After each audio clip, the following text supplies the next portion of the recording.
Welcome to my channel.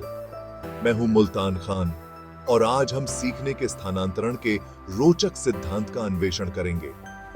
हम सकारात्मक स्थानांतरण, नकारात्मक स्थानांतरण और शून्य स्थानांतरण पर चर्चा करेंगे और समझेंगे कि कैसे एक खेल में सीखा गया कौशल दूसरे खेल में आपकी मदद कर सकता है। तो चलिए शुरू करते हैं।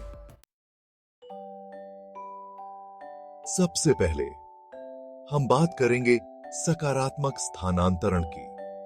यह एक महत्वपूर्ण अवधारणा है जो खेलों में आपकी प्रगति को बढ़ावा दे सकती है। यह तब होता है जब एक खेल में सीखा गया कौशल दूसरे खेल में आपके प्रदर्शन को और भी अच्छा बना देता है। उदाहरण के लिए, अगर आप एक खेल में महारत हासिल कर लेते हैं तो यह दूसरे खेल में भी आपकी मदद कर सकता है। मान लीजिए आप टेनिस में ओवरहेड सर्व में माहिर हैं। यह कौशल आपको अन्य खेलों में भी लाभ पहुंचा सकता है। अब जब आप वॉलीबॉल खेलेंगे तो आपको एक शक्तिशाली स्पाइक मारने में आसानी होगी।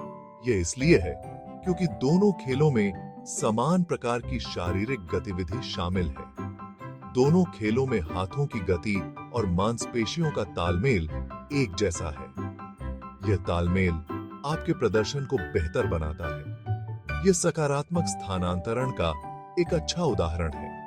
कोच और प्रशिक्षक भी इस पर ध्यान देते हैं ताकि खिलाड़ी विभिन्न खेलों में अपने कौशल को निखार सकें।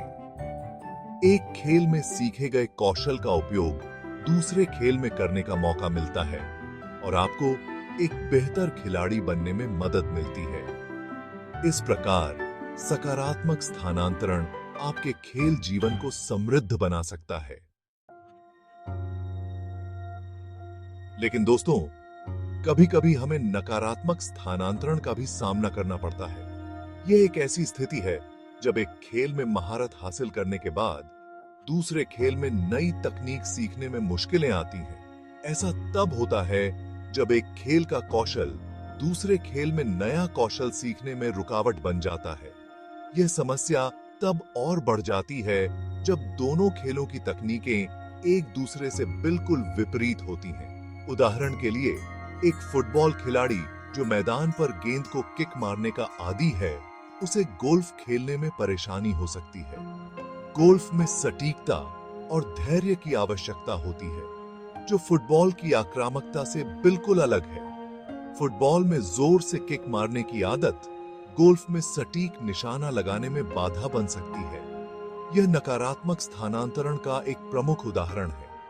नकारात्मक स्थानांतरण नए कौशल सीखने में रुकावट पैदा कर सकता है, जिससे खिलाड़ी को निराशा हो सकती है और उसकी प्रगति धीमी हो सकती है, खासकर जब दोनों खेलों की तकनीक एक दूसरे से बिल्कुल अलग हो।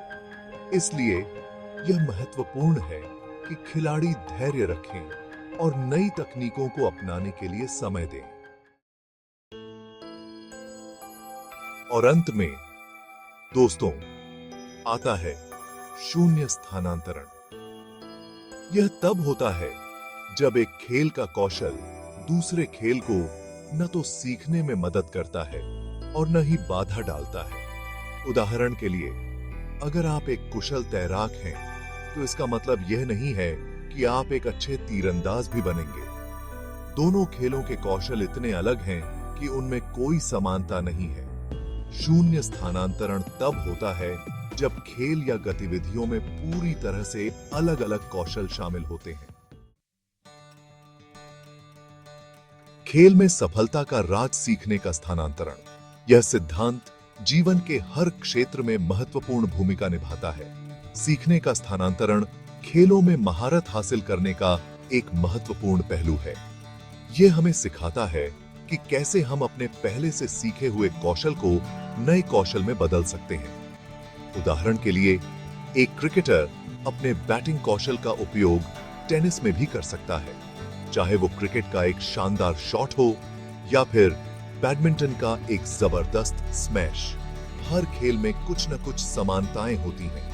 सीखने का स्थानांतरण हमें विभिन्न खेलों में उत्कृष्टता प्राप्त करने का अवसर देता है। अंततः सीखने का स्थानांतरण कनेक्शंस बनाने के बारे में है। जो आप पहले से जानते हैं उसका उपयोग करके नए खेलों में चुनौतियों को पार करना। Master your skills, transfer your knowledge and succeed in sports. यह सिद्धांत जीवन के हर क्षेत्र में सफलता की कुंजी है।